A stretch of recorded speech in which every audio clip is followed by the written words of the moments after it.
so easy for us to just think, oh, we need to play the thirds and the fifths and the modes and the scales and all of that stuff, right? But we can't even use the blooming roots yet, right?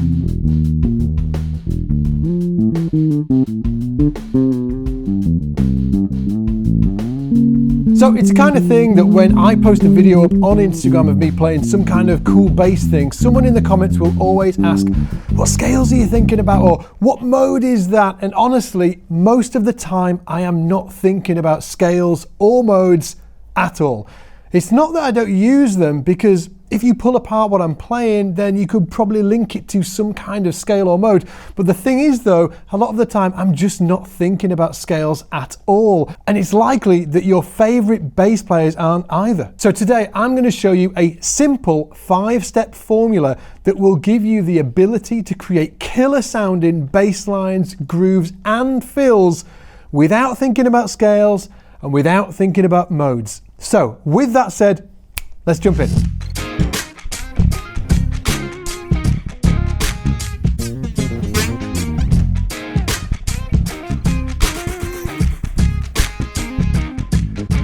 Now, before we get into this lesson, I just want to give you a quick shout and let you know that there is a free workbook with this lesson if you want it. PDF, it's got all of the tab, all of the notation and stuff like that. It's also got the backing track that I'm going to be using as well. Shout out to the amazing Nate Wood, who's playing on this backing track, a drummer obviously. And you're going to be able to use it. So if you want to practice this stuff with the groove, you will need the backing track. It is in that description down below. So what is all of this? What's all of these shenanigans? Okay, well, first of all, when we're thinking about creating a bass line or a groove or playing some fills, we're normally going to have to do it over a chord sequence, okay? A chord sequence. So this is the chord sequence that we're going to be working with today. It is a really, really common one, okay? One of the most common chord sequences of all time, okay? It is a 1-6-2-5 in the key of C major, and it sounds like this.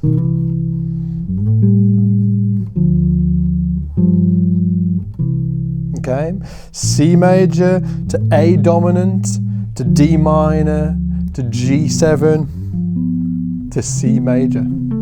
Okay, now many of you might be thinking, well, this should be, if this is truly in the key of C major, this should be an A minor. Yes, but this is a substitute dominant chord, very, very popular substitute dominant chord. So we've just made the 6 here, the 6th chord of C major, we've made it a dominant instead of a minor. So where do we start? And what is this over here? Well, these over here, these are the roots of the chord, these are the thirds, and these are the fifths, okay? So the root of C major is C, the third of C major is E, and the fifth of C major is G, and so on, okay? So these essentially are just the triads for these chords, no sevenths yet, okay?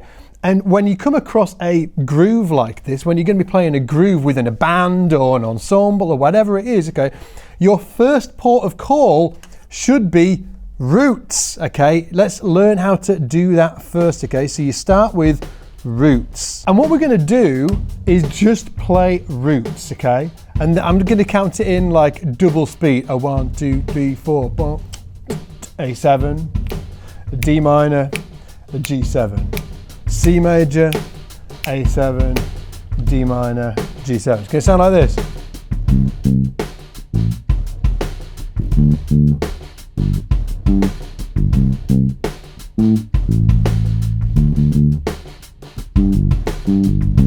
And also, just to point it out, I'm trying to be experimental with my timing, adventurous, should I say, with my timing. Yeah, it's cool to just go and lay it down on the first beat of every bar. That's cool. What happens if I start just displacing some of it?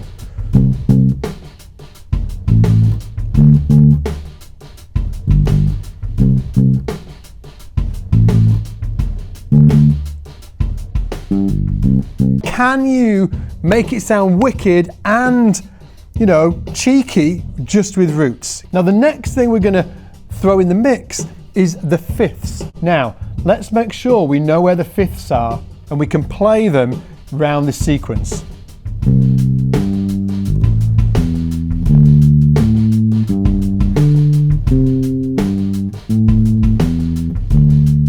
Yeah? Just roots and fifths. D minor, G, to C, to A, to D, to G, to C.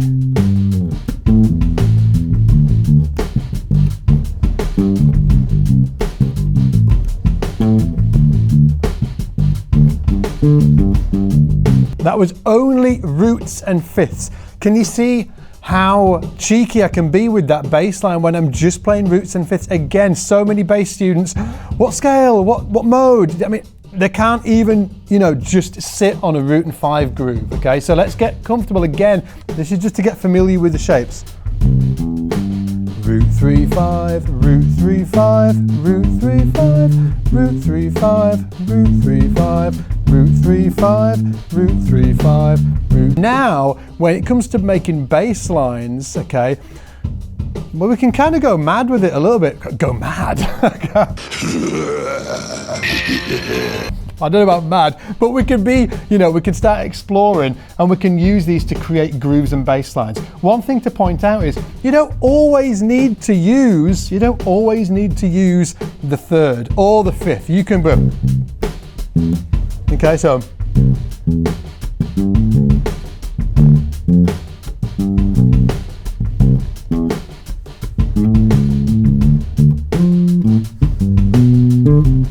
Okay, that was just roots and threes. Now let me add in the fifth and see what we can do.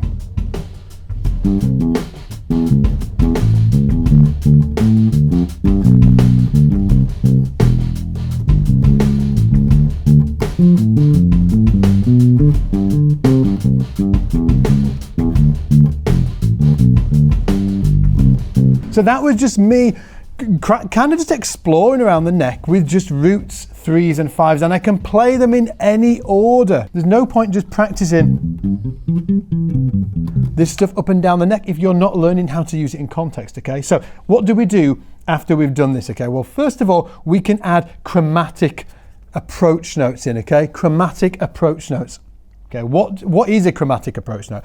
Well, if we take the C major here, we can actually approach any of the notes, which are here, C, E, and G, any of the notes, we can approach it from a semitone below. And here's the key thing, you can do it to any of the notes within the chord. So let's hear what that sounds like when I get that in the mix. Roots to begin with, 2, 3, 4. Roots and fives.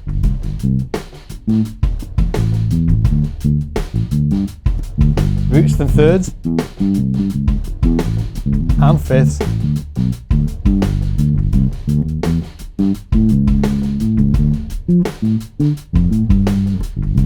Now we're going to add in some chromatic approach notes, okay? Let's do 1 to the third of each chord, okay?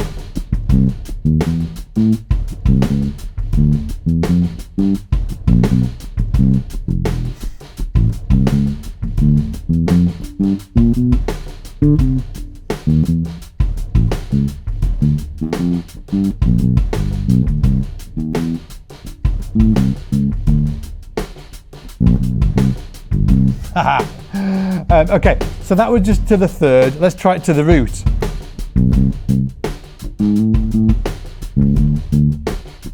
I should have started there really, shouldn't I? Never mind.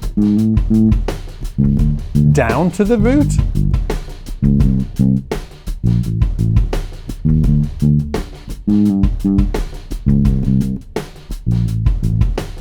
Up.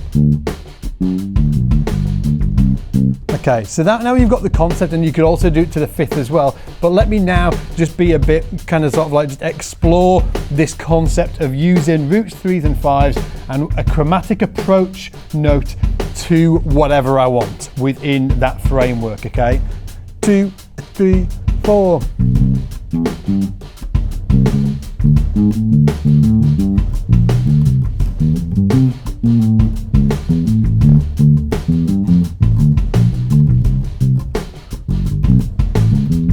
Ah.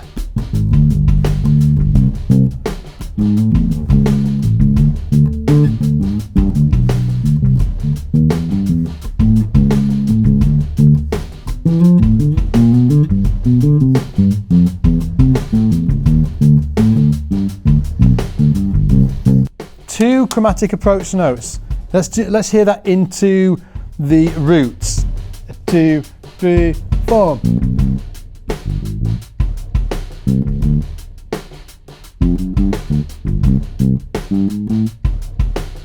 That's down, up, down, down, down, up, up, down.